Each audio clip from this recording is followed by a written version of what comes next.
이슈의 중심 최경영의 최강시사. 네, 김진애 대 송영길 대 김진애 곡절 끝에 2파전으로 더불어민주당 서울시장 경선 투표 어제 오늘 진행 중입니다. 김진애 더불어민주당 경선 후보 전화로 연결돼 있습니다. 안녕하세요. 네, 안녕하십니까. 예, 사실은 두 번째 서울시장 출마세요? 그렇습니다. 예. 작년에는 열린민주당 서울시장 후보로 예. 더불어민주당과 후보 단일화를 했는데 제가 의원직을 던지고 임했습니다. 예, 그랬죠. 네. 그리고 이번에 또 출마를 하셨는데 출마의 변부터 말씀을 해 주십시오.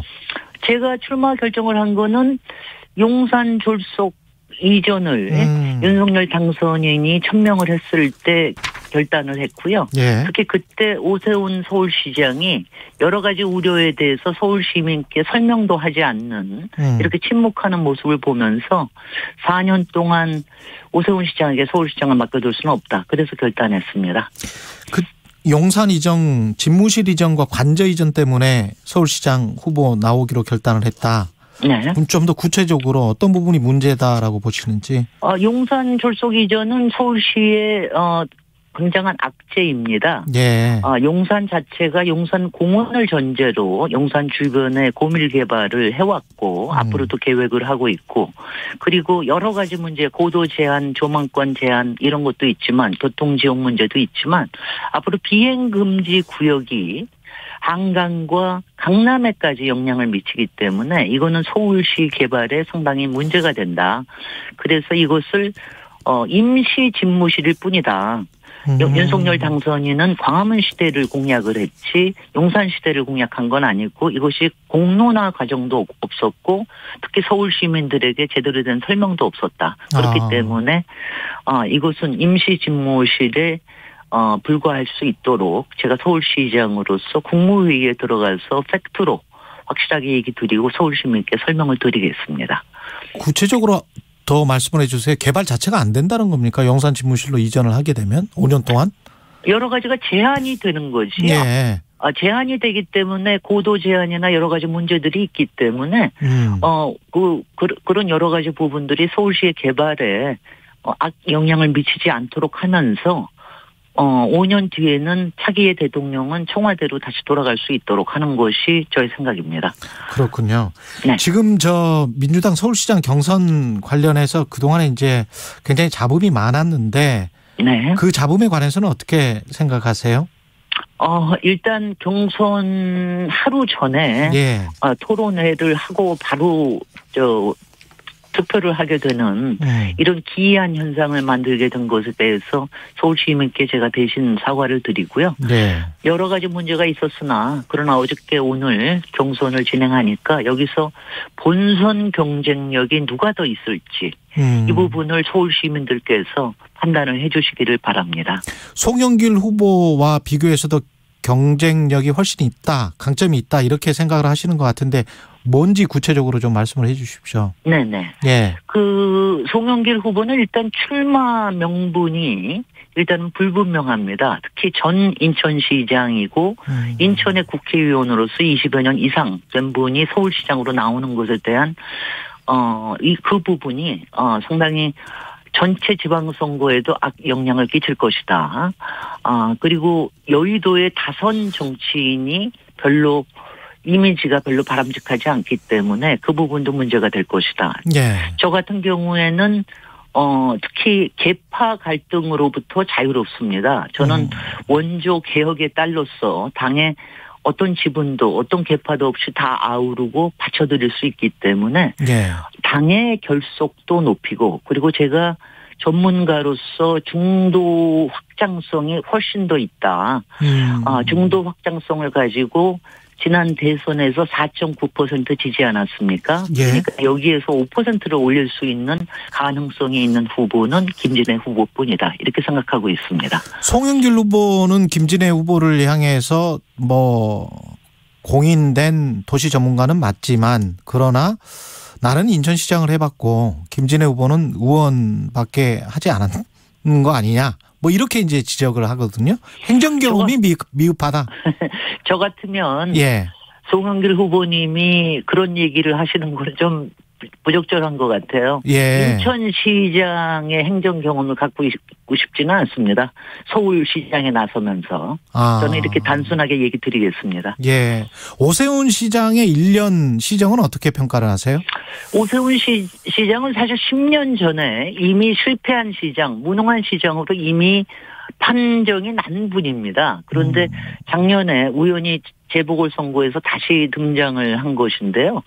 10년 전에 이미 그 여러 가지 안전사고에 대비하지 못한 시장, 그리고 여러 가지 민간 특혜, 그리고 민간 사업을 부도나게 만든, 특히 용산 프로젝트를 32조로 키우면서 그것을 파산시키게 만든 그런 시장인데 이미 이제 판정이 났고요. 예. 지난 1년 동안 한 것을 보면 오세훈 시장은 항상 겉멋 행정만 합니다. 겉멋 행정. 기본적으로 겉멋만 이렇게 번지르르하게 하지 예. 실제적으로 하는 일은 귀찮은 일은 다 피한다. 그러니까 이 예를 들자면 재건축 재개발을 촉진하겠다고 하면서 거기서 21개 정도만 지정을 해서 실제적으로는 제대로 추진하지도 못했다. 그리고 박원순 시장, 전임 시장의 여러 가지 부분의 흔적 지우기, 또 시민단체와 각을 세우기, 이런 거로만 했기 때문에 실제로 서울 시민께 플러스가 되는 그런 행적은 전혀 없었다고 생각이 됩니다. 그리고 앞에서도 말씀드렸듯이 용산 이전과 같이 서울시의 악재가 되는 부분에 대해서 눈치만 보고 침묵하는 이런 서울시장으로서는 자격이 없다고 생각합니다.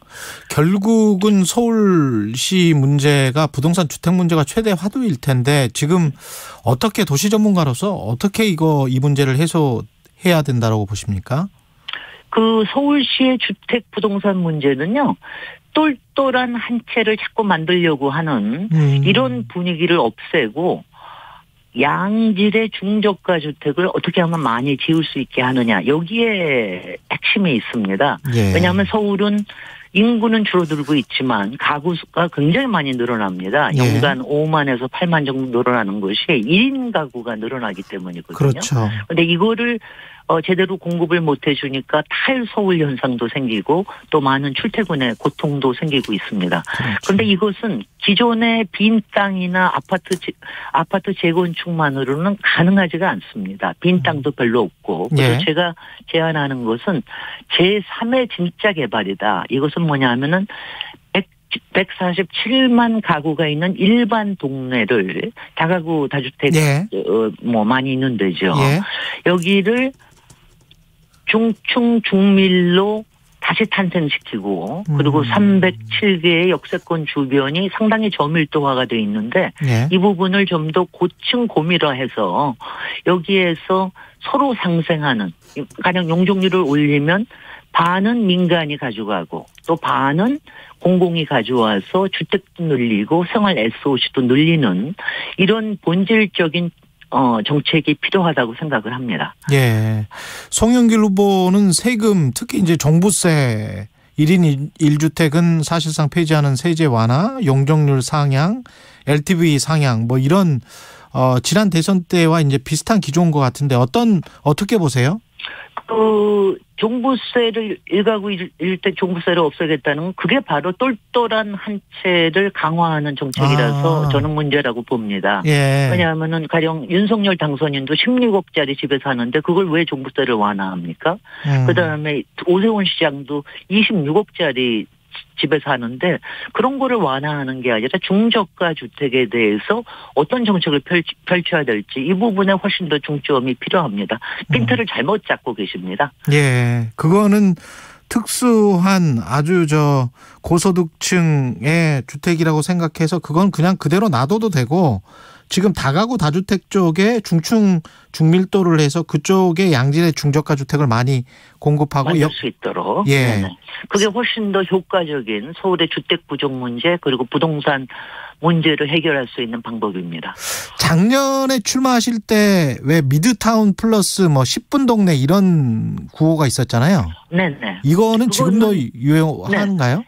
앞에도 얘기했듯이 역세권 307개의 고층 구입니다. 역세권은 훨씬 더 좀 효과적으로 써야 된다라는 게 서울시를 미래를 위해서 좋고요. 예. 10분 일자리 동네는 특히 코로나 이후에 우리가 집주 근접이 얼마나 필요한지 이걸 이제 굉장히 많이 알게 되지 않았습니까? 그래서 네. 10분 일자리 동네를 만드는 것이 특히 소상공인과 자영업자의 앞으로 경제 활력을 높이는 데도 크게 도움이 되기 때문에, 그리고 서울 시민의 삶의 질을 올리는 데 도움이 돼서 저는 10분 일자리 동네를 강력하게 추진할 것입니다.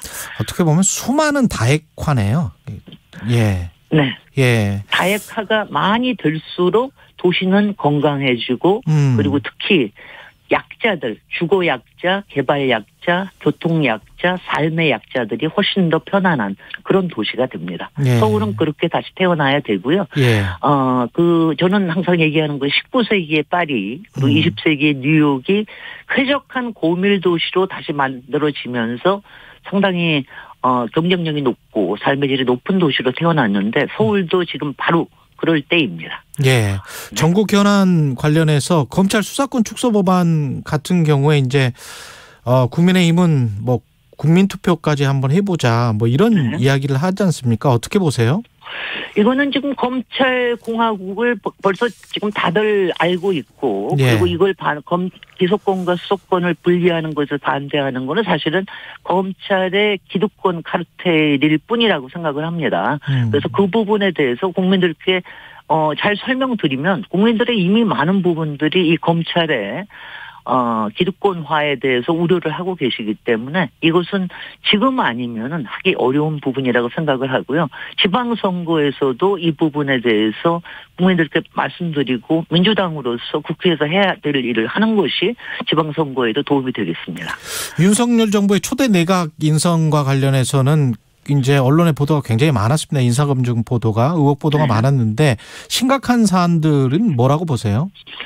그러니까 전반적으로 이제 이것이 경제 기득권 카르텔이 얼마나 성행을 하고 있는가, 그 동네에서는. 예.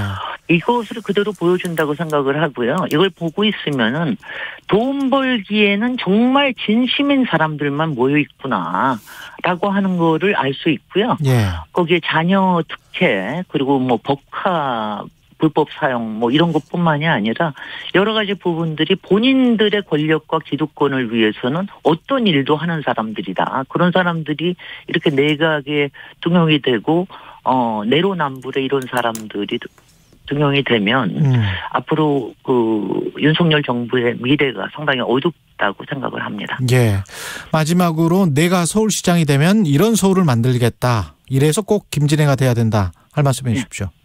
제 공약이 진짜 서울, 진짜 일꾼입니다. 진짜 제대로 된 서울의 미래를 위해서 제대로 일할 사람을 뽑아야 되고요. 꼭 본질적인 문제를 건드리면서 서울의 주택 부동산 문제, 그리고 메가시티 서울로서의 서울의 새로운 성장, 이것을 가능하게 할 수 있는 이런 후보를 뽑아주시기 바라고요. 여기서 역전 드라마가 일어나야, 그래야 서울시장도 가능성이 있고 전체 지방선거에도 가능성이 있다는 것을 말씀드리고 싶습니다. 예, 김진애 더불어민주당 서울시장 경선 후보였습니다.